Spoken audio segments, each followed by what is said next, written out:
Boa noite a todos. O Centro Universitário Unihorizontes tem o prazer de recebê-los e agradece a presença de todos na aula magna do primeiro semestre de 2019 dos cursos à distância. Daremos início à solenidade, chamando para compor a mesa professor Ideraldo Freire Fonseca, pró-reitor administrativo e financeiro do Centro Universitário Unihorizontes. Professora Érica Narras, coordenadora dos cursos à distância do Centro Universitário Unihorizontes.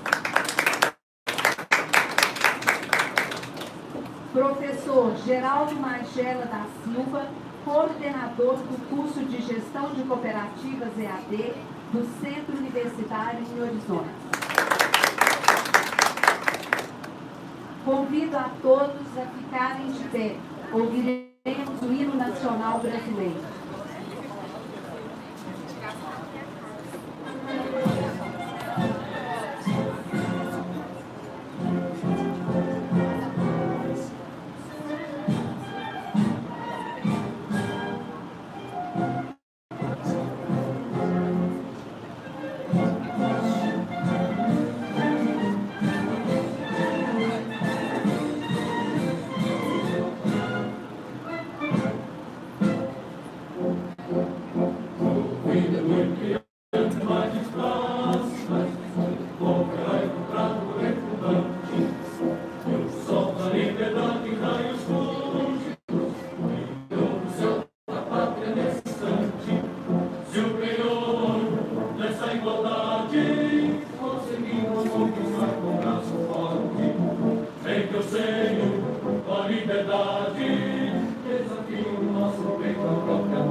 Para realizarmos a abertura oficial do primeiro semestre letivo de 2019, passamos a palavra para o pró-reitor administrativo e financeiro, professor Ideraldo Freire Fonseca.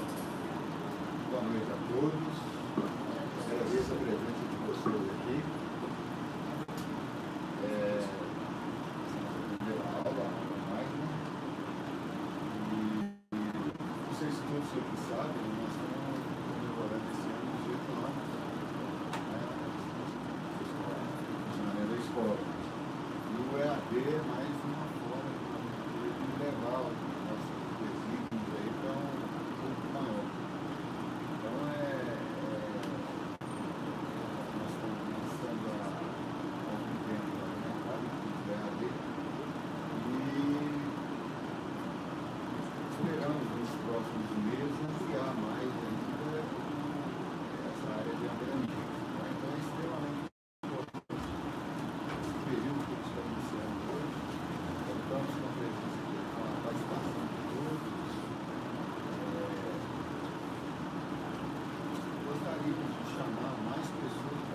Com a palavra, a coordenadora dos cursos de ensino à distância, professora Érica Narras. Boa noite a todos, sejam bem-vindos ao inaugural dos cursos de educação à distância. É um privilégio ter vocês na plateia. Sei que vocês também são alunos, temos aqui alunos presenciais e alunos à distância, né? Hoje nós teremos esse evento dividido em dois momentos, uma palestra com uma temática de coaching para a carreira e no segundo momento sobre o trabalho de grupo, com o professor Geraldo, né, a questão das cooperativas. Sejam todos bem-vindos mais uma vez. Obrigada pela presença.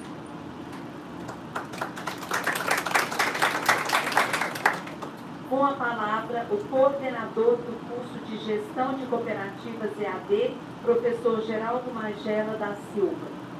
Boa noite a todos e a todas, presentes aqui conosco e os que nos assistem e assistirão.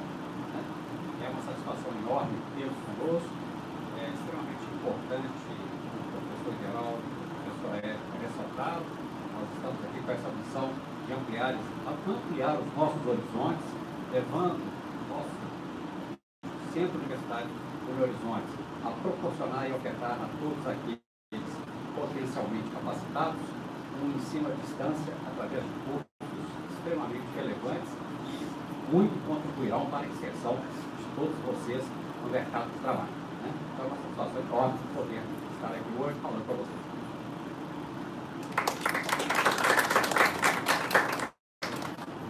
Convido o pró-reitor administrativo e financeiro, professor Ideraldo Freire Fonseca, para descer e assumir seu lugar na plateia. Os demais componentes permanecem na mesa.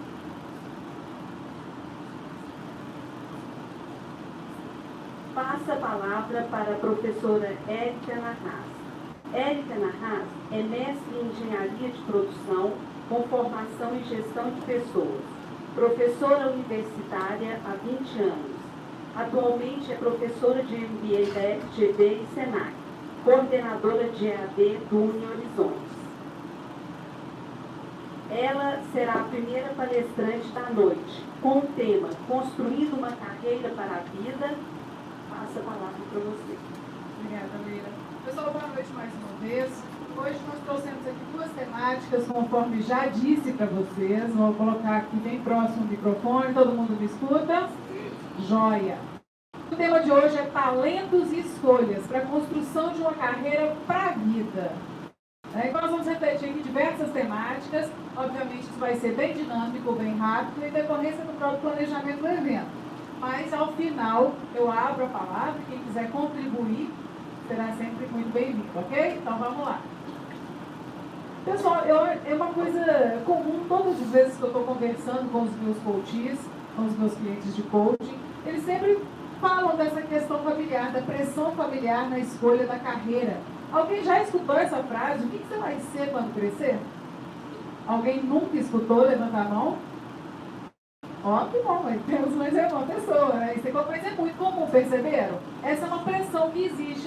Eu vou ser médico, vou ser juiz, vou ser professor. E ao longo da nossa escalada de consciência, ao longo do nosso crescimento, nosso desenvolvimento cognitivo, isso vai se descortinando de maneiras diferentes. Ora nos interessamos por uma área, ora por outras, inspirados em pessoas da família, inspirados por personagens de filmes e programas de TV, enfim. Mas isso, de certa forma, nos conduz a um estopim de insatisfação. Porque em determinado momento a gente tem que fazer escolha por carreira. E ao fazer uma escolha por esse ou aquele outro curso, dá uma sensação, em muitas pessoas, dá uma sensação de que fez a escolha errada ou se sente um pouco inadequado. Então essa trajetória de escolher uma graduação ou escolher uma profissão baseado na ilusão, baseado no idealismo, leva muitas pessoas a um certo vazio, a se questionar se está ou não está no caminho certo. Então, o que eu trouxe aqui para a gente hoje é exatamente técnicas, formas da gente conduzir o desenho, a construção da nossa carreira. Todos vocês que estão aqui presentes, os que nos assistem pela transmissão, devem estar se questionando, né? Aliás, se não estão se questionando, vamos nos questionar. Como é que você escolheu a sua profissão?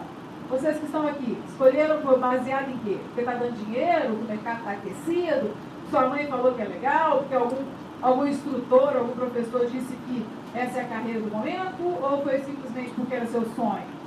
Né? Simplesmente um sonho, porque normalmente é assim, minha primeira graduação foi História. Era um sonho. Eu queria ser professora de História. Claro que ao longo da minha trajetória profissional isso se modificou. E não tem nenhum pecado essa escolha inicial se modificar. O importante é a consciência sobre os próximos passos. Ok? Então vamos lá. Essa aqui é uma máxima importante para a gente refletir. Somos levados a pensar que a nossa carreira é um objeto. Eu quero ser médico, eu quero ser rico, eu quero ser dançarina, eu quero ser feliz. E esquecemos o mais importante, que nossa carreira profissional é uma experiência e não um objeto que se compra numa loja e que ali, uma vez comprado, está tudo resolvido. Ao longo do exercício profissional, ao longo da carreira, muitos dilemas surgem. Por isso que todos os dias, quando eu estou atendendo as pessoas, eu observo isso, né? Pessoas que querem fazer pivotagem de carreira, reposicionar, transitar de uma área para outra. Isso é comum, né? Exatamente porque as escolhas foram feitas por um caminho talvez pouco informado, pouco testado, pouco refletido no que seria a prática concreta dessa profissão. Então eu trouxe aqui algumas perguntas relevantes para nós que queremos pensar sobre a nossa carreira, a atual carreira, para aqueles que ainda vão escolher, definir os próximos passos da sua carreira. Tá? E imaginem vocês, os universitários, vocês nos escutando, e aqueles que vão entrar na instituição de ensino superior, que vão apertar o play para este ou para aquele outro curso. Imagina os dilemas como vocês já passaram. Então essas perguntas nos auxiliam nesse passo a passo. Saber que você está se transformando na pessoa que você sempre quis ser é a melhor fonte de inspiração que existe. É ou não é? Mas de fato eu estou me transformando naquela pessoa que eu quis ser? Quando eu tinha lá 7, 8, 9 anos, estava sonhando com ser isso ou ser aquilo, médico, juiz, professora, enfim, advogado, ao longo do tempo. Será que, de fato, alguma dessas ideias permaneceram? Quantas vezes eu mudei de ideia? Qual dessas eu apertei o play? Escolhi, apertei o play para essa área de recursos humanos, apertei para direito, seja lá qual for, eu estou feliz, eu sei qual é o próximo passo, eu sei como eu vou rentabilizar e me realizar nesse percurso. Muito bem, vamos continuar questionando. Respondam a si mesmo, Você está de fato se transformando na pessoa que sempre sonhou ser? Quais as escolhas que me trouxeram até aqui? Respondam para vocês. E vocês as repetiriam? Revalidariam suas escolhas? Não tem nada de errado mudar de opinião. O importante é a consciência, sempre disso. Mais uma pergunta. Estou satisfeito com a minha carreira? Quais são os meus próximos passos? Às vezes, nós podemos optar por abandonar os velhos sapatos e seguir de outra forma. Isso tudo é fácil, gente. Escolher carreira, permanecer naquela trajetória, superar os desafios, adquirir mais conhecimento, crescer, amadurecer, fazer escolhas mais assertivas. Isso é fácil? É uma luta interna, às vezes com os nossos descompassos emocionais, certo? Às vezes com as escolhas que somos pressionados a tomar. Às vezes também por questões financeiras. Enfim, isso trata de uma escolha muito complexa. Então, falar em talentos e escolhas, poderia ser fácil você dizer assim, o meu talento é esse. E provavelmente, mais que natural, que eu escolha fazer isso. Eu tiro fotos excelentes, todo mundo elogia isso. Então esse é meu talento, então essa é a minha escolha profissional. Isso não é um caminho natural. Claro que ter talentos facilita se você quiser transformá-lo numa profissão, rentabilizar o talento. Mas às vezes as pessoas também não conseguem transformar o talento, o hobby, que é diferente de talento, vocês vão ver isso aqui, numa profissão, em algo que pode ser rentabilizado. Ao longo dessa trajetória, ao longo dessa nossa estrada, pessoal, obviamente que nós vamos ficar felizes, mas também vamos ralar muito e vamos chorar muitas vezes, porque os percalços existem, a vida não é Hollywood de todo dia, não é assim? E a gente tem que firmar o corpo, ter consciência de que nós temos uma trajetória a trilhar e ter um propósito muito claro, que se você não sabe aonde quer chegar, qualquer caminho serve, não é? Então o propósito, ele é o fio da meada. Inclusive, existem livros que tratam dessa questão, que eu vou falar aqui agora rapidamente, sobre as janelas de oportunidade, principalmente entre os 20 e 30 anos de idade, onde as pessoas têm oportunidades profissionais e também a sua trilha educacional. Muitas pessoas falam assim, não vou estudar agora, não, vou tirar férias do ensino médio.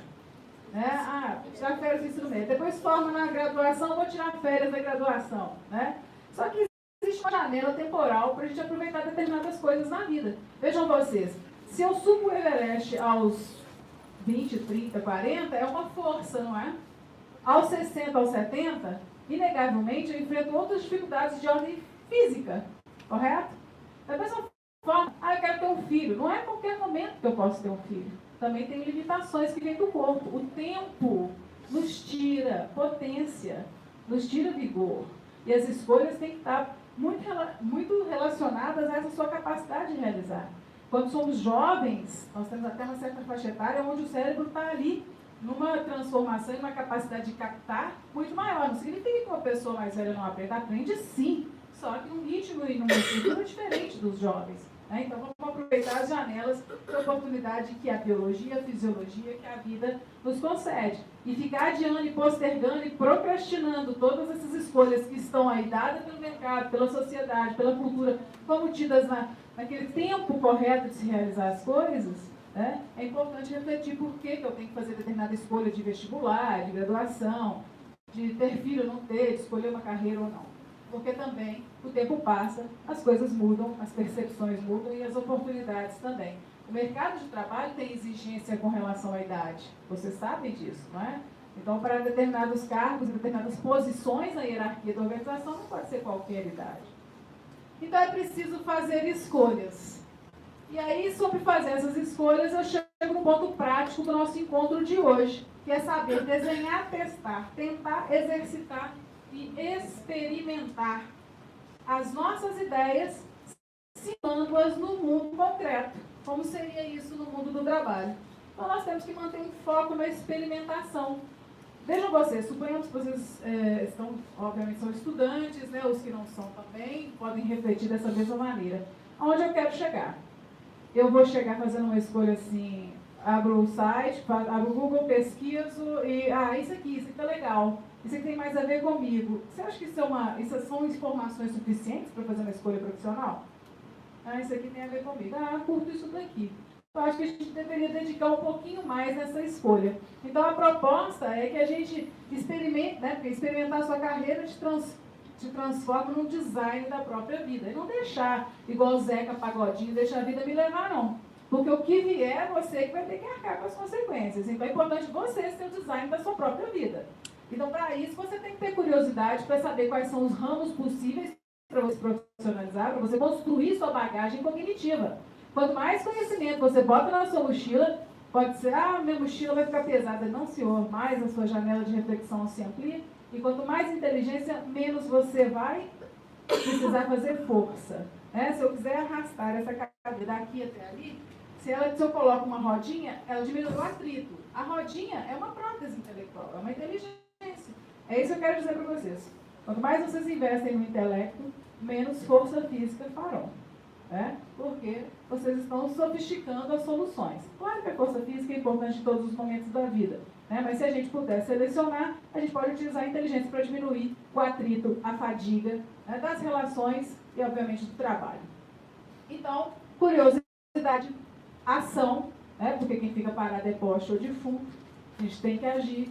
Tem que, obviamente, ter o propósito, ter o foco, criar o passo a passo, saber exatamente como agir, não sair dando tiro para todos os lados, E consciência e colaboração. Por consciência do processo, nós vamos falar ao longo da nossa apresentação aqui, das demais telas, sobre consciência do processo. É muito fácil você achar que o advogado trabalha dessa e dessa maneira. É muito diferente de você ir lá e visualizar o dia a dia de um advogado. É muito fácil você supor como é a rotina de um médico, de CTI, UTI, enfim, de urgência. Mas você vivenciar aquele cotidiano é muito diferente. E aí eu vou mostrar isso para vocês também. E colaboração é que é importante, a partir de então, vocês refletirem sobre o seguinte: eu não tenho a informação e não consegui localizar uma fonte para essa informação ou para essa experiência. Então, que eu possa acionar meus contatos, eu possa utilizar meu network, que eu possa pesquisar no mercado. Quem pode me dar essa informação? Às vezes você sabe que tem uma pessoa em tal empresa e você gostaria de passar um dia experienciando aquela função. Você pode mandar um e-mail mesmo não conhecendo, todo polido, se apresentando e dizendo o propósito, de repente você consegue uma oportunidade para fazer, né? Como a gente pode fazer uma aula como ouvinte, a gente pode às vezes estagiar por um dia para ter a oportunidade de ver. Ou se tem um tio, um pai, alguém que possa te ajudar nesse processo, deixando você vivenciar aquela trajetória daquele dia naquela profissão. E dar princípios de realidade. Então, usar da agenda de colaboração, pedindo a outras pessoas auxílio para essa sua tomada de decisão. Garanta que o seu problema ou a sua escolha, né, profissional seja real, né, que te permita agir. Comece sempre com a pergunta como e apresente sua necessidade. Para quê? Eu vou fazer esse curso, eu vou fazer essa escolha profissional, promoção, movimentação, troca de empresa, cursos de graduação, pós-graduação, MBA, mestrado, seja lá qual for. O quê? O que eu vou fazer? Por que eu vou fazer? Como eu vou fazer? Para que eu vou fazer? A ferramenta é uma ferramentinha básica que se chama 5W2H, que está em inglês, mas é basicamente isso. O quê, por quê, quando, onde, quanto custa. E é o mínimo de um planejamento que a gente pode fazer por nós. Seja na vida afetiva, numa viagem no final de semana, ou uma escolha profissional. Claro, a escolha profissional requer de nós uma profundidade, um pouquinho mais. Então, como eu disse, há de ter propósito, porque você vai desenhar a sua vida, né, para realizar o seu modo de ser, a sua melhor versão. Além do propósito, né, foco, propósito, método, porque eu posso tentar fazer a mesma coisa de maneiras diferentes para evitar a fadiga. Lembre-se sempre, eu falei de arrastar essa cadeira. Eu posso arrastá-la com a minha força física se ela não tivesse a rodinha. Eu teria que imprimir a ela uma força. Mas se por acaso eu quisesse retirar esse atrito, eu poderia usar o quê? Um cobertor de baixo para diminuir ou instalar uma rodinha. Então, a técnica, né, e o método importante para que você possa fazer as coisas pensadas, com critérios, com sistemática. E muito comum ver as pessoas saem fazendo. Vai fazendo. Aí quando chega lá na frente, percebe que tinha que corrigir um monte de coisa na rota. Então, o trabalho pensado evita que você faça 2 vezes. Né? Então, a ideia do planejamento, que as pessoas não gostam de fazer, é para você evitar realmente essa fadiga, o retrabalho. E aí a gente entra na questão do talento. O seu talento te ajuda a descobrir exatamente o que você é? Qual é o seu talento? Vocês já pararam para pensar sobre isso? Eu posso dizer, eu sei cantar? Não, eu não sei cantar, não sei dançar, não sei cozinhar. Né? Pensa no meu talento. Desde pequenininha, eu ficava pensando, qual é o meu talento? O que eu vou ser quando eu crescer? O que eu tenho para entregar ao mundo? Essa é uma grande pergunta. O que você é capaz de entregar ao mundo que gera transformação, o que é útil? Né? A partir dele, você começa a pensar, então, como que você pode ser se exercendo no seu talento? Né? Muitas pessoas acham que o que ela tem como hobby é um talento. E não é. Por exemplo, eu posso ter o hobby de cozinhar lá, fazer um bolo, apesar de não saber direitinho fazer, mas de quanto que eu gosto de chegar no final de semana e fazer um bolo. Sai aquele bolo todo mal ajambrado, todo torto, mas eu curti aquele processo. Eu sempre gosto de parar e fazer um bolo. Mentira, viu, gente? E na habilidade total. Mas suponhamos que fosse. Não tenho habilidade para fazer, mas é meu hobby, né? Mas provavelmente eu não conseguiria rentabilizar uma profissão, né, de cake design, né? Não vou ser uma profissional da área de fazer bolos, vamos dizer assim, de confeitaria. Então, nem sempre o hobby te dá a condição de rentabilidade. O talento, sim, porque você tende a fazer bem feito aquela atividade. Então, o talento é a inclinação natural de uma pessoa a realizar determinada atividade. E o talento facilita o sucesso na atividade. Portanto, é importante você saber diferenciar o que é hobby, o que é talento e, de fato, quais são os seus talentos. E o hobby é uma atividade exercida exclusivamente como lazer, distração e passatempo. Eu tenho uma amiga que gosta de pintar. E ela mostra os quadros pra gente. As molduras são lindas, ela compra pronto. Mas o conteúdo do quadro eu não sei, não gosto tanto. Então, assim, não sei se é hobby, se é talento ou se é minha pouca visão para a arte dela. Mas é importante a gente ter esse princípio de realidade. Tem muitas pessoas que acham, porque tiram fotos e são elogiadas, que vão viver disso. Existe um mercado que vai ditar regras, existe uma série de coisas que a gente tem que pensar. Certa vez uma cliente minha falou assim, eu estou cansada dessa minha atividade comercial, mexer com vendas e tal, eu quero mudar completamente. E fazendo todo esse desenho de carreira com ela falou desse sonho de ser fotógrafa de casamento, de festa de 15 anos, de aniversário diversos. Eu peguei assim, ótimo, então vamos fazer a nossa experimentação. Você conhece alguém que trabalha nessa área, que possa deixar você acompanhar? Aí ela conseguiu uma pessoa, uma amiga, e ela foi, junto com essa amiga, cobrir um aniversário de 15 anos. No dia seguinte, ela me relatou. Meu Deus do céu, que canseira, que sufoco. Ela lá, e eu lembro que ela tirou uma foto no espelho com a amiga, com a câmera na mão, toda estilosa, vestida de preto, e fez a legenda, job de hoje. Toda chique, job de hoje. Interessante. No dia seguinte, estava quebrada, cansada. Se imagina se ela no dia seguinte tivesse que enfrentar outro evento. É uma atividade árdua, requer muito preparo físico. Tem que ter não só condicionamento, imagina a coluna, ficar o tempo todo buscando as melhores cenas, depois ir para o escritório, editar tudo isso, fazer a entrega. Tem todo um processo administrativo. Observem as pessoas que perderam álbuns, que perderam filmagem, tem responsabilidades, tem processo. Então não é só sair por aí, clicando o aniversário do seu filhinho de 2 anos e sendo elogiado pelas fotos. Tem que pensar em toda a atividade concreta do dia a dia desse profissional. Então, as ilusões geram frustrações. A gente precisa de princípio de realidade na hora de fazer as nossas escolhas, porque nós é que pagamos o pato no dia a dia de insatisfação. Insatisfação sempre teremos, porque essa é a natureza humana, Ela é eternamente insatisfeita. O que a gente pode ter é propósito, para saber que aquilo que dói naquele momento tem razão de existir, porque é para uma conquista, é para um avanço, é um esforço necessário. Como eu estou falando para vocês, acima de tudo, planejamento. Quem não sabe planejar pode ficar encurralado, pode viver em rascadas. Não faz planejamento financeiro, não faz planejamento de carreira, não faz planejamento na vida, não faz planejamento se vai ter filhos ou não vai. A natureza dos nossos planos é passageira, eles nos transformam porque também permitem transformar. Por isso que os planos são temporários. Mudam-se os tempos, mudam-se as vontades, porque mudam-se as percepções sobre a vida. Só que nós temos que ter critérios, temos que ter consistência para não sair toda hora mudando a vida, dando um 360. E o seu trabalho dos sonhos só se tornará realidade se você desenvolver as habilidades e competências necessárias para alcançá-los. Hoje, nas escolhas que vocês fizeram, vocês, de fato, com consistência, desenvolvem as competências que o mercado requer para que você possa desempenhar bem as suas tarefas? Ou nós estamos brincando de escola, brincando de aprender, brincando de ser profissional? Porque na ponta tem a avaliação de desempenho, não é assim? No limite, nós temos o feedback dos gestores. Justo ou não justo, a vida é composta de avaliações. E as nossas entregas nós queremos ser enxergados como aquele que adia, aquele que procrastina, que enrola, que nunca entrega, ou aquele que realiza, aquele que avança, aquele que colabora. É uma imagem, a nossa marca que nós estamos construindo. Tá? Muito bem, agora vamos brincar aqui, na parte prática disso, nós precisamos decidir entre ficar no vitimismo de achar, céus, a vida é isso mesmo, eu nunca tenho sorte, o ônibus passa, a poça de água vem sempre em cima de mim, tipo aquele bichinho do hard, do desenho animado, céus, vida, nada disso. Vitimismo, se fosse bom, estava cheio de gente rica no mundo, porque a galera gosta de ficar no quartinho do vitimismo. Aqui o que a gente está fazendo é convocá-los para o protagonismo, para serem atores, agentes transformadores da própria história, designers da própria vida.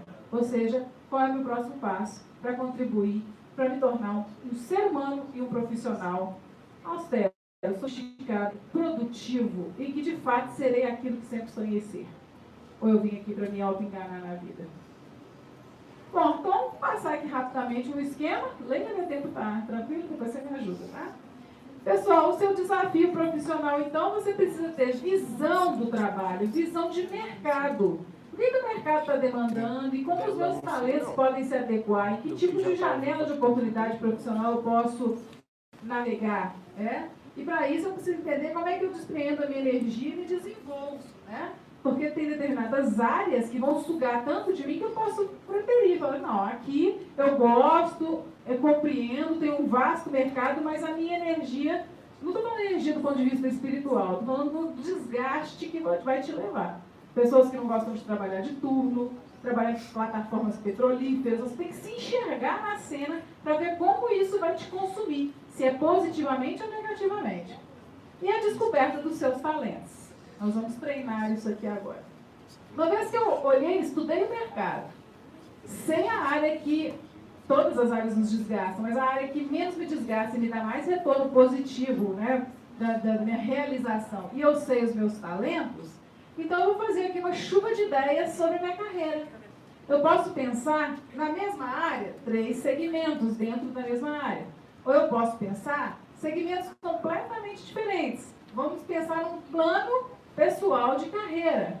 Então eu vou pensar num plano 1, 2 ou 3. Pensem junto comigo, né? O possível plano de carreira 1.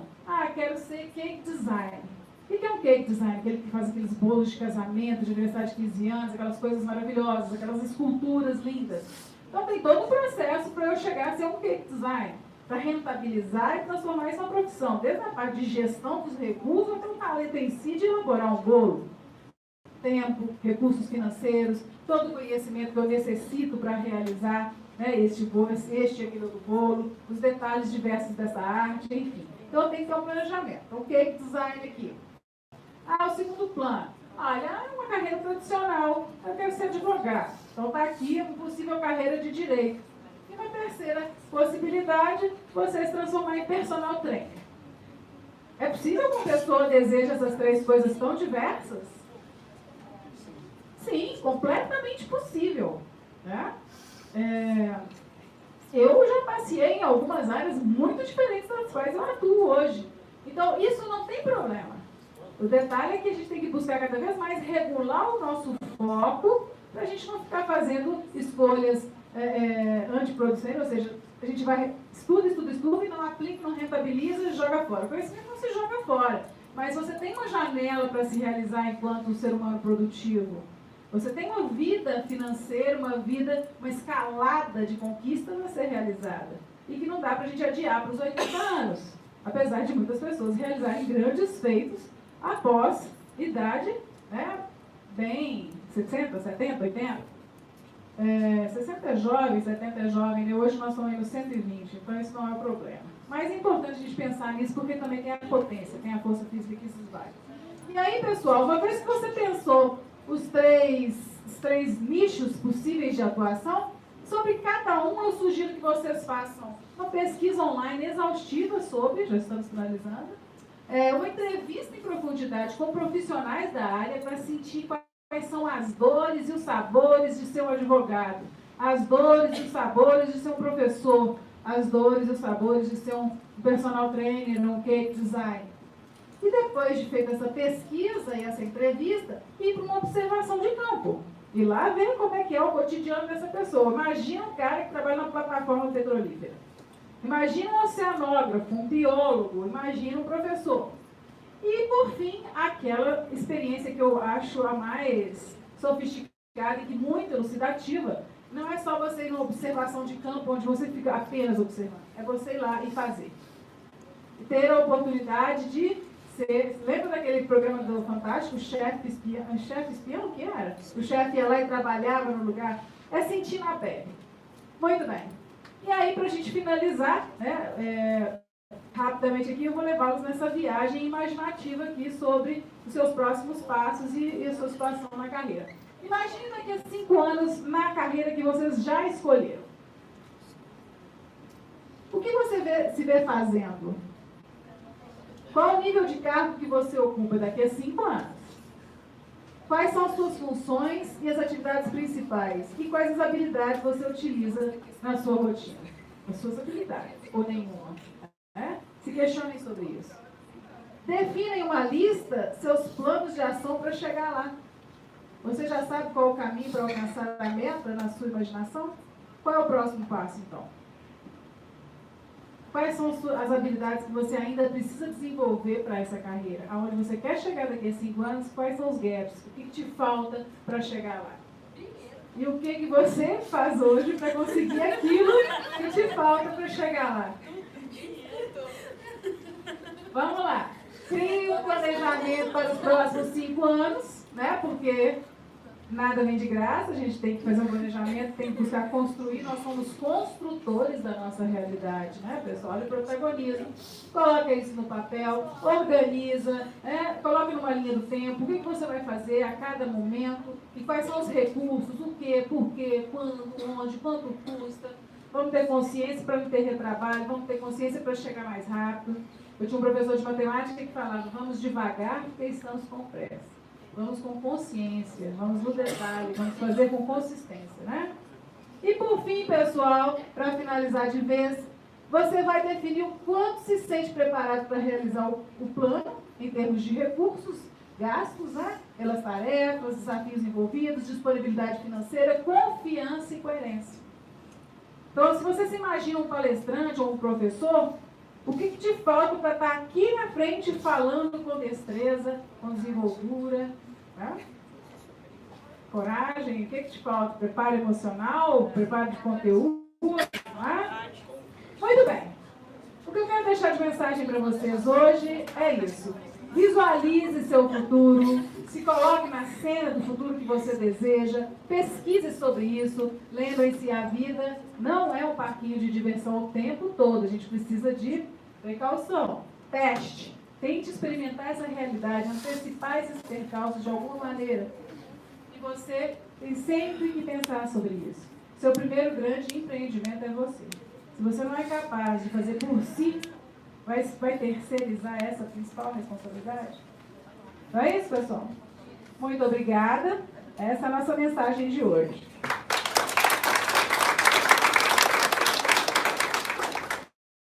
Passamos para o segundo palestrante, professor Geraldo Magela da Silva. Professor Geraldo Magela da Silva é administrador, mestre em administração, gestão estratégica das organizações, pós-graduado em administração financeira e análise de sistema de informação. Professor dos cursos de MBA de gestão de cooperativas de crédito, gestão de cooperativas em geral e gestão de negócios. Consultor empresarial, palestrante em eventos nacionais e internacional e conselheiro do Sistema OCEM, Sindicato e Organização das Cooperativas do Estado de Minas Gerais. Com o tema Cooperativismo e Trabalho Decente, passo a palavra para o professor Geraldo Magela. Bom, boa noite novamente a todas e a todos. Né? Primeiro, parabéns à minha colega e amiga professora Érica. Eu adorei a sua apresentação. Eu acho que ela foi extremamente pertinente, porque ela tem uma simetria muito grande com o tema que eu vou abordar agora. Né? Procuro trazer para vocês um tema que, para muitos, obviamente, poderá ser novo, né? Mas ele está em plena sintonia com a realidade que estamos vivenciando nesse momento, principalmente voltado para um público como vocês, né? E tantos outros, né? Estudantes e pessoas que querem realmente se redefinir em termos de posicionamento e reposicionamento no mercado de trabalho, até porque, ao longo da nossa vida, todos nós vamos, por força da vontade ou da imposição das transformações naturais dos tempos, nós vamos tendo que nos reposicionar, né? Vamos tendo que nos replanejar em termos das nossas carreiras, das nossas atividades, das nossas aspirações, dos nossos desejos, enfim, né? Da nossa vida como um todo. E o tema cooperativismo de trabalho decente, ele vem em sintonia, obviamente, com essa discussão que se faz hoje, nos tempos atuais, com relação ao mundo do trabalho, né, e as suas interconexões com todas as demais atividades. Bom, é importante primeiro situar para vocês o que é esse conceito de trabalho decente. Essa discussão se faz em nível internacional, através da Organização Internacional do Trabalho, que é uma agência das Nações Unidas, né, a qual o Brasil, diversos países são signatários, são membros, e o Brasil é um deles. Né? Então, a Organização Internacional do Trabalho, em 1999, ela definiu o conceito de trabalho decente, sintetizando a sua missão histórica de promover oportunidades para que homens e mulheres obtenham um trabalho produtivo e de qualidade, em condições de liberdade, de equidade, de segurança e dignidade humanas, sendo considerado, então, condição fundamental para a superação da pobreza, a redução das desigualdades sociais, né, a garantia de uma governabilidade democrática e o desenvolvimento sustentável. Então vejam que hoje nós discutimos muito, as organizações, as instituições, os países, né, as Nações Unidas, discute-se muito em termos do desenvolvimento sustentável. Não se há se falar em desenvolvimento sustentável sem imaginarmos um ambiente através do qual nós possamos nos realizar enquanto seres humanos no desenvolvimento das nossas habilidades, dos nossos talentos, das nossas potencialidades, que não seja um ambiente saudável, um ambiente digno, né? Um ambiente que estabeleça as condições ideais para que nós possamos nos desenvolver, né? Atuarmos, mas em respeito àquilo que nós podemos considerar como o que é uma vida sustentável, né? Então, o trabalho decente ele está intimamente ligado com a questão da temática do desenvolvimento sustentável. Às vezes, nós colocamos esses termos dentro de um estereótipo de discussões menores ou dogmáticas em excesso. Na realidade, esse conceito é um conceito amplo, aberto, né? E possível a ser incorporado, independente de ideologias políticas e de partidos e de organizações, né? Ele está muito acima dessas questões, porque ele é um tema hoje discutido em nível de sustentabilidade no planeta, né? Bom, cooperativismo e o futuro do trabalho, né? Então, o cooperativismo é um instrumento importante, né, de nós nos organizarmos, inclusive para podermos atuar no mercado de trabalho, né? O Brasil, em 2012, o Congresso Nacional aprovou uma lei regulamentando no Brasil um modelo de organização cooperativa e o brasileiro ainda não incorporou nas suas análises, nas suas possibilidades cotidianas. Mas o Brasil foi um dos primeiros países no mundo, eu tive a oportunidade de participar profundamente dessa discussão, até de coordená-la no âmbito das sociedades cooperativas, da regulamentação das cooperativas de trabalho. Então, hoje nós temos essa possibilidade, inclusive, de ofertar não só a nossa juventude, mas, sobretudo, aos profissionais de um modo geral.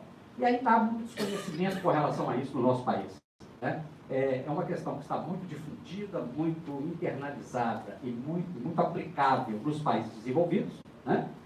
Na Europa, no Japão, no Canadá, nos Estados Unidos agora começa a se discutir muito essa questão, exatamente por causa da perda, né, de instrumentos de trabalho no mercado americano. Então, a sociedade americana está discutindo muito isso também, mas os países desenvolvidos, e mais desenvolvidos nos aspectos culturais, inclusive, já incorporaram isso ao seu cotidiano, né?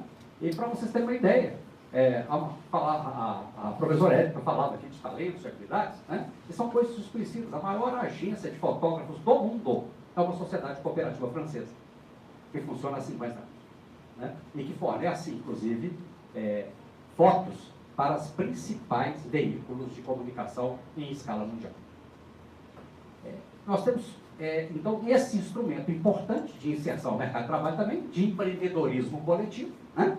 Mas e que dentro desse processo de empreendedorismo, e não só as cooperativas de trabalho, mas as cooperativas de todas as demais atividades, elas estão inseridas na preocupação de estarem linkadas com o desenvolvimento sustentável, inclusive no ambiente de trabalho, o futuro do mercado de trabalho, para que nós possamos continuar nos realizando enquanto seres humanos neste planeta.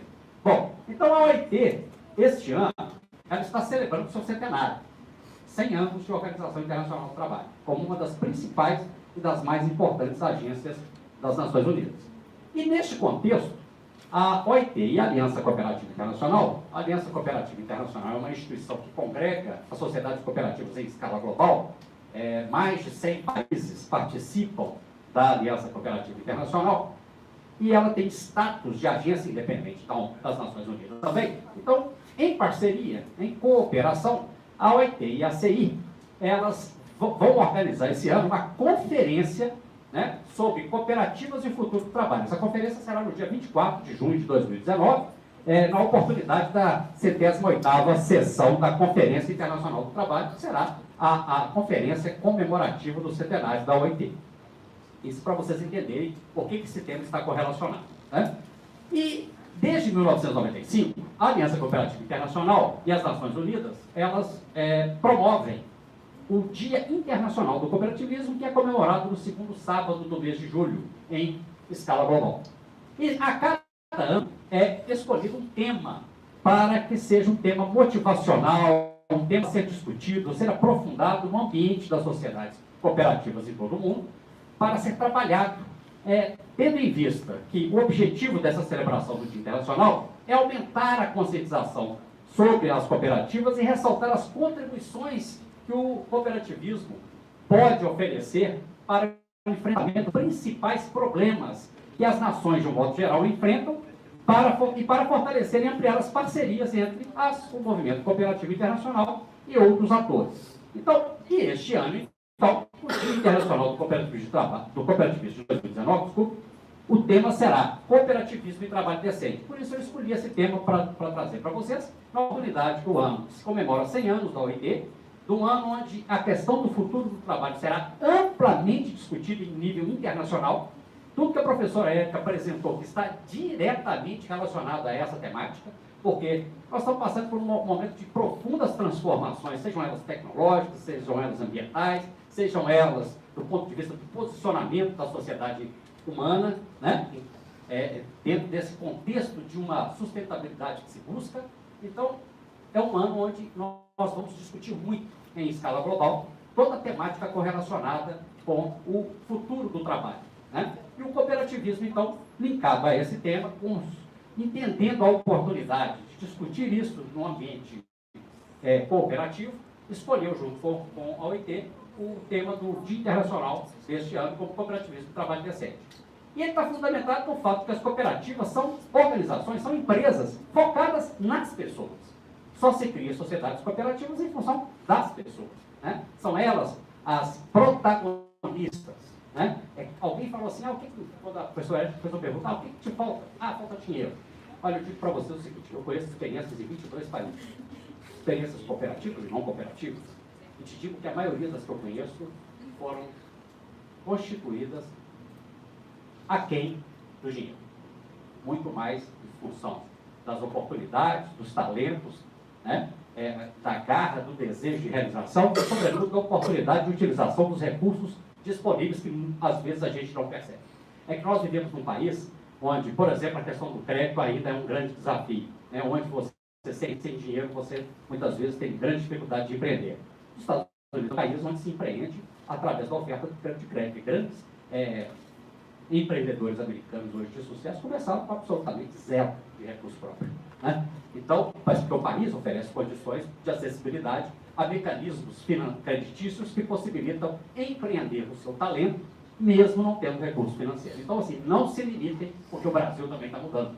E nós vamos chegar nesse estágio ainda. Já estamos a passos largos para essa transformação, né? Então, nós vamos chegar a um momento que vai ser possível, sim, empreender no Brasil, individual ou coletivamente, com melhores condições do que as condições que nós temos hoje.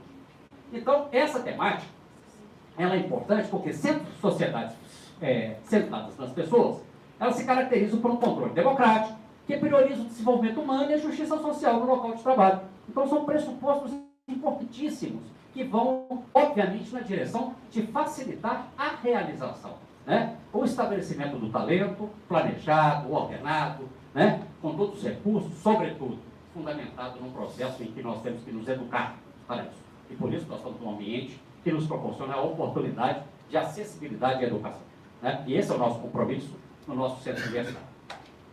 Dada a crescente desigualdade de hoje, né, a maior insegurança no emprego, os altos níveis de desemprego, em escala global, né, obviamente, num país como o nosso país, com as dificuldades que enfrentamos hoje, essa escala é um pouco maior, né, entre os jovens, sobretudo, onde nós verificamos, e as estatísticas nos mostram, a maior incidência desse sofrimento, né, dessa penúria, que é exatamente, muitas vezes, a falta de esperança e até o estabelecimento da desesperança. Hoje, inclusive, é um dia em que nós tivemos aí, amanhecemos com uma tragédia no nosso país, como tragédias similares que têm acontecido em diversas outras regiões, mas, sobretudo, afetando a juventude. Isso nos deixa com um grau de preocupação e de responsabilidade maior ainda de dizer para vocês que existem alternativas, existem possibilidades. Por isso, precisamos nos aprofundar nessa discussão e não sermos pessimistas, mas olharmos na busca das soluções e da utilização dos instrumentos adequados. Né? Então, vejam bem, então o tema de 2019, ele foi instituído também para apoiar o Objetivo de Desenvolvimento Sustentável, né? O ODS 8 das Nações Unidas, os Objetivos de Desenvolvimento do Milênio, que é o desenvolvimento inclusivo do trabalho decente. E por que tudo isso? Porque as cooperativas ajudam a preservar o emprego e promovem o trabalho em todos os setores da economia, onde elas atuam. E atuam hoje, em escala global, em praticamente todos os setores da economia. Através da participação dos membros, tem uma motivação para mudar suas vidas, suas comunidades e o mundo, segundo o atual presidente da Aliança Cooperativa Internacional, meu particular amigo Ariel Guapo, que é um argentino que assumiu a presidência da Aliança Cooperativa Internacional um ano atrás. Né? Extremamente crente nessa possibilidade e exatamente porque as sociedades cooperativas vêm realizando em diversos países. Para vocês terem uma ideia, o tsunami, quando aconteceu no Japão, a reconstrução de grande parte da costa japonesa, que foi arrasada pelo tsunami, foi feita através de cooperativas. Né? E em diversos países isso tem acontecido. É que às vezes não chega essa informação. No Brasil, ou essa informação não é disseminada com a mesma oportunidade que outros temas são inseridos na nossa mídia convencional. Mas existem diversas experiências extremamente exitosas, né?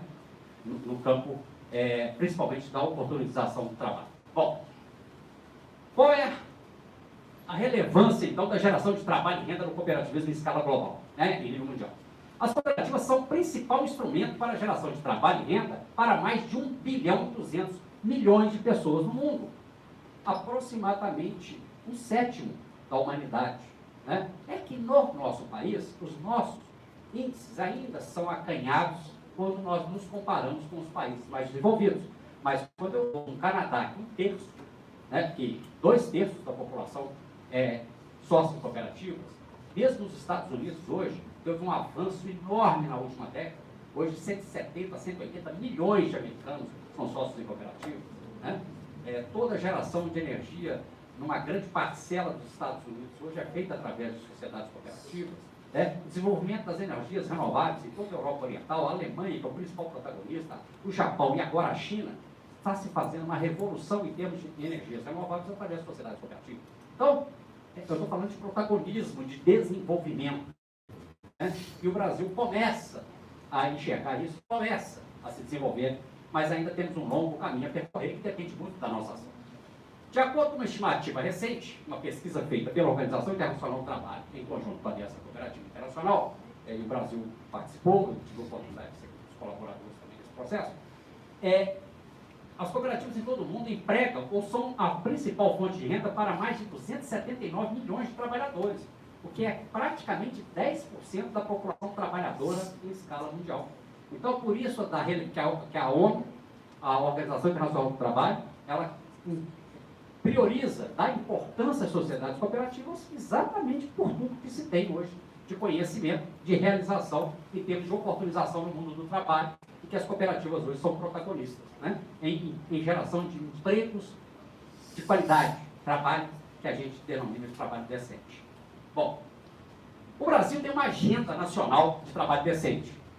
Nós tivemos alguns anos atrás, inclusive uma conferência, e desde 2000, no início dos anos 2000 e 2005, a ONU definiu uma agenda internacional, o Brasil foi signatário, e a partir de 2006, essa agenda foi proposta e iniciou-se um trabalho, né, ainda de forma muito acanhada, mas nas discussões da internalização desse tema no país. E essa agenda de trabalho decente, ela expressa um compromisso entre o governo brasileiro e a OIT, e ela deve ser implementada em diálogo com as organizações de empregadores e trabalhadores através de um diálogo tripartite, né? Governo, trabalhadores, empresas, organizações empresariais, das quais as cooperativas também estão inseridas, e nós participamos ativamente desse processo em nível nacional e em nível regional.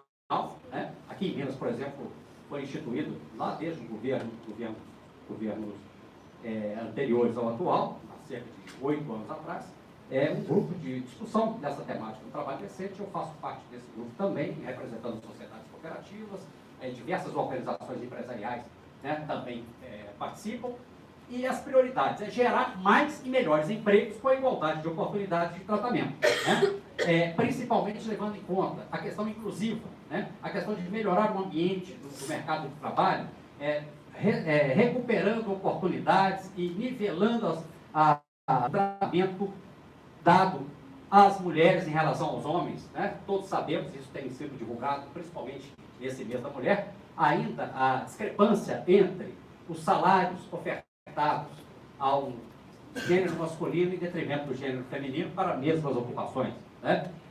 Infelizmente, no nosso ambiente educacional, a gente não convive muito com isso, porque nós, professores, não vivemos num ambiente, graças a Deus, que não há essa discriminação entre professor e professora, né?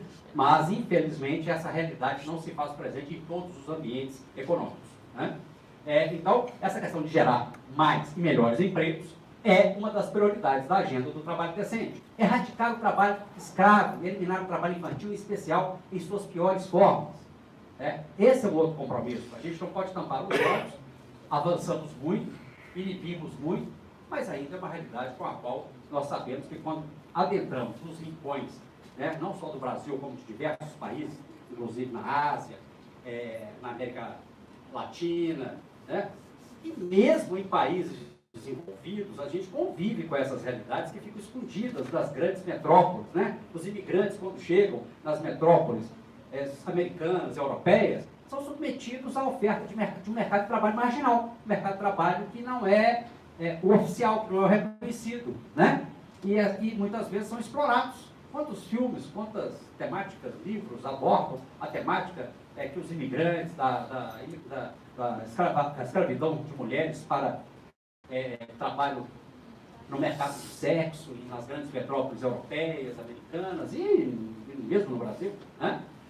Então, toda essa questão da eliminação desse tipo de forma de trabalho é um compromisso na busca de um trabalho decente, de um trabalho inclusivo, de um trabalho que respeite, né, o ser humano, a dignidade humana, que oportunize a ele um alto desenvolvimento, né? Fortalecer os atores tripartitos e o diálogo social como instrumento de governabilidade democrática, né? Nós temos que aprimorar os mecanismos de entendimento, de negociação, né? Precisamos dar um passo adiante nesse aspecto, porque é através de todo um processo negociado, dialogado, que nós vamos construir instrumentos adequados de desenvolvimento sustentável, inclusive no mercado de trabalho. Vivemos agora uma experiência de uma grande indústria fechando as portas, né? E, obviamente, gerando uma insegurança numa região industrial importante do ABC Paulista, né? Subitamente. Quer dizer, não foi uma coisa dialogada, não foi uma coisa que poderia ter sido planejada para uma reinserção desses trabalhadores de uma maneira tranquila, ao longo de um tempo, é abrupta. Então, isso causa toda uma instabilidade, uma insegurança, um problema social, vai se agravando, né? E está exatamente na contramão do que se propõe uma agenda como essa, que é uma discussão dialogada, democraticamente, estabelecido um diálogo, um planejamento.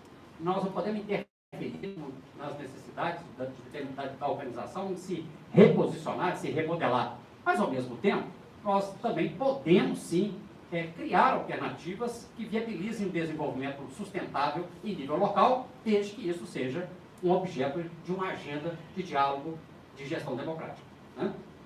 Bom, o cooperativismo no Brasil, para vocês terem uma ideia, né, ele está, hoje nós temos mais ou menos 6.655 sociedades cooperativas de todas as atividades do Brasil, com 13 milhões e poucos associados nessas cooperativas, atuando nos mais diversos campos da atividade econômica. Para vocês terem uma noção da importância disso em termos econômicos, em termos já de mercado de trabalho, as cooperativas hoje no Brasil são responsáveis por mais de 55% do agronegócio brasileiro. O agronegócio brasileiro hoje representa 40% da pauta de exportação nacional. Ou seja, sem cooperativas hoje, o Brasil teria uma balança comercial hoje muito aquém do que está tendo, que está sendo a âncora que vem segurando a economia no país, apesar da crise. Então já há uma relevância muito grande nesse segmento. O cooperativismo de crédito, já estamos com mais ou menos 9 milhões de brasileiros sócios em cooperativas de crédito, que vem fazendo uma revolução no mercado financeiro nacional, ofertando-se taxas que chegam a ser 50% das taxas do mercado convencional, né? E fazendo uma inserção das instituições financeiras cooperativas, principalmente em mercados que foram abandonados pelas instituições financeiras convencionais. E isso está provocando agora um efeito até o contrário. Por quê? Porque isso começou do interior para as capitais, mas agora está se desenvolvendo nas capitais. E as instituições financeiras convencionais já estão começando a ficar incomodadas, porque o cooperativismo de crédito no Brasil cresce uma taxa de 40% ao ano. É uma taxa invejável, né? E ofertando qualidade de atendimento, tecnologia, produtos no mesmo nível das melhores instituições. Então, essa é uma nova realidade, e, sobretudo, apoiando o empreendedorismo nacional, porque são os micro e pequenos empresários, os profissionais liberais, que são esse segmento da sociedade que melhor vem sendo contemplado exatamente por esse apoio que o cooperativismo faz. Nós temos a oportunidade aqui na nossa instituição de ter uma agência, né, de uma cooperativa que é assim, a nossa COP, né? E a gente sabe da importância que ela também já representa até para o desenvolvimento das nossas atividades acadêmicas, apoiando e ofertando crédito aos nossos alunos. Bom, e o cooperativismo gera 377 mil empregos no Brasil. Agora, isso aqui é um dado que eu quero mostrar para vocês. Quando a gente fala de trabalho decente e cooperativismo, aqui eu mostro para vocês o fato concreto. O que o cooperativismo está fazendo para promover trabalho decente. Tá certo? No Brasil. Que é no mundo, a OIT, a ONU já reconhece. Agora, vamos trazer isso para a nossa realidade presente. Então, eu pego a título de exemplo aqui, os dados do cooperativismo aqui no estado de Minas Gerais, onde o centro universitário, o Horizonte, está sediado. E falo isso porque nós já temos alunos, inclusive, em outros estados, né, professor? Nós já temos no nosso curso de AD alunos no estado do Amazonas e brevemente teremos em mais 2, 3 estados.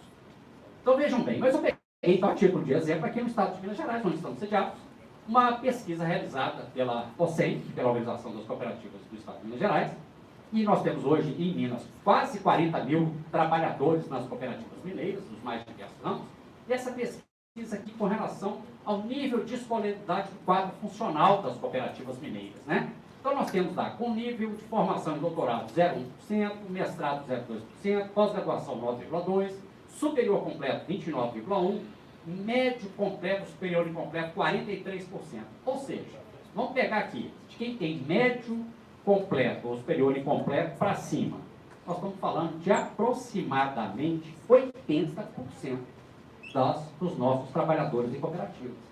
Isso está completamente associado à realidade nacional. Ou seja, nós estamos muito à frente do que o mercado de trabalho no país oferece das organizações em geral. E por que isso está acontecendo? Tem uma motivação. É que as sociedades cooperativas estão investindo em tecnologia, em educação. Nós temos o curso de graduação EAD nosso, de gestão de cooperativas, tem o apoio das sociedades cooperativas através do sistema OSENG, do SESCOP, Serviço Social de Cooperativismo, assim em Minas, assim também lá no Amazonas, né? A Organização das Cooperativas, através do SESCOP, tem investido, inclusive, em apoio aos MBAs, aqui no Centro Universitário no Horizonte, nós temos um MBA de gestão de cooperativas, que fizeram em parceria com uma central de crédito, já há 10 anos, esse ano vamos comemorar o 10º ano, de investimento em qualificação de mão de obra. Então as cooperativas estão investindo nos seus talentos humanos. Esse é o diferencial e isso está em sintonia com a propugnação do trabalho decente no ambiente cooperativo. O que está fazendo um grande diferencial em termos de oportunidade de mercado de trabalho. As cooperativas oferecem trabalho de qualidade, né? Então, falando para vocês que estão em formação para se inserir no mercado de trabalho, observe o mercado das sociedades cooperativas que estão ofertando empregos numa época em que quase ninguém oferta emprego. Tá? E também é importante observar, a gente está caminhando para finalizar, que 38,6% dos trabalhadores das cooperativas, né, possuem, então, a escolaridade superior completa e pós-graduação, mestrado ou doutorado. Então, vejam bem, é um índice completamente acima da realidade nacional. Se você pesquisar, né, os dados do IBGE, das empresas em geral no Brasil, você vai ver que é completamente dissonante no mercado cooperativo. Tá? Em termos de salário médio, em Minas Gerais, o salário médio dos empregados em cooperativas em 2017 foi R$ 2.449. Porque nós temos muitas cooperativas agropecuárias, com funções que são grandes empregadoras, com funções na área rural. Os salários, naturalmente, são um pouco mais baixos em relação aos meios urbanos. Mas, mesmo assim, vejam bem, a média salarial do cooperativismo em Minas Gerais é de R$ 2.449,32 em 2017, contra uma renda média, um salário médio Brasil de 2.112. é bastante superior, né? Quando a gente faz a análise comparativa percentual aqui dessa realidade. Então, isso para mostrar para vocês, na prática, o que o cooperativismo vem fazendo para a implementação desse trabalho decente, desse compromisso assumido e compromisso que vem sendo valorizado, respeitado, né? Então é isso que eu queria trazer nessa noite para a reflexão e para disponibilizar a vocês a oportunidade de ter contato com essa temática, principalmente no momento que vocês estão fazendo as suas definições de carreira, a sua formação, ok? E me coloco sempre à disposição de todos vocês, de todos aqueles que estão nos assistindo e que nos assistirão na abordagem desses temas extremamente importantes que foram apresentados nessa noite aqui pela colega e amiga professora Érica, né, que vem enriquecer muito também essa oportunidade que eu tenho de falar da temática do trabalho decente, mas linkada com a questão das definições, das opções de carreira que cada um de nós precisa refletir e planejar. Então, muito obrigado, foi uma satisfação enorme.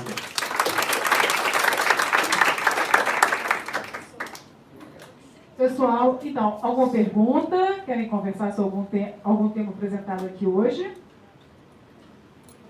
Tranquilo? Eu tenho uma pergunta. Joia, vamos lá. Quantos faz o tempo? Só um minutinho que eu levo o microfone aí para você.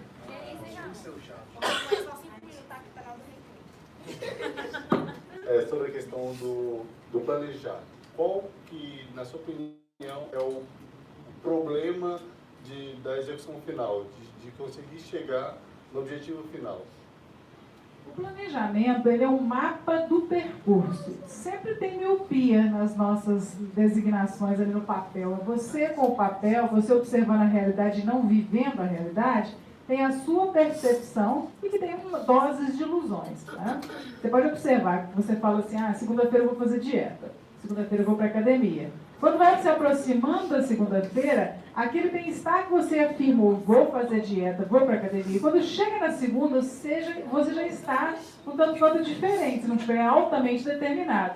Da mesma forma é o planejamento. É um mapa de percurso onde você idealiza a rota, pensa nos instrumentos que precisa, nos recursos que precisa, mas quando você coloca na prática, tem uma miopia, tem um desvio para mais ou para menos. O importante é a força. Dizem muito bem, falam sobre isso, né? A vontade é o grande combustível de se colocar esse planejamento à prova e continuar, perenidade, continuidade. Essa força de vontade é importante, então trata-se de um quociente espiritual, de um quociente emocional, né? Porque também a trilha que está descrita no seu planejamento, no seu papel, na sua agenda, ela conta com recursos, né? Ora os recursos estão disponíveis, ora não. Então tem a intempestividade também na vida, né? Mas uma vez que você identificou que o recurso falhou, que você não teve condições de realizar daquela forma, nós temos um chipzinho dado para o Papai do Céu que é muito importante. Vamos recalcular a rota. Então não é desistir, embolar o planejamento. É observar o que deu errado, fazer uma ação corretiva. E o que vai garantir que você prossiga nisso é exatamente essa força motriz que está dentro de você. É a clareza do propósito final. Se você não tem claro o seu propósito final, qualquer coisa vai te dispersar, qualquer coisa vai fazer você perder a potência nessa trajetória. Então, a clareza de propósito e o vigor com o qual você deseja aquele propósito é o grande combustível para você recorrigir a rota que falhou e seguir adiante. Obrigado. Alguém mais, pessoal? Tranquilo? Não se atém. Diga? Não? Muito bem. Leila. Agradecemos a participação do professor Geraldo Magela da Silva e da professora Érica Narras pela contribuição na realização da aula inaugural dos cursos à distância do primeiro semestre de 2019 do Centro Universitário Unihorizontes. Agradecemos a presença de todos e desejamos um ótimo semestre letivo. Boa noite. Boa noite, pessoal.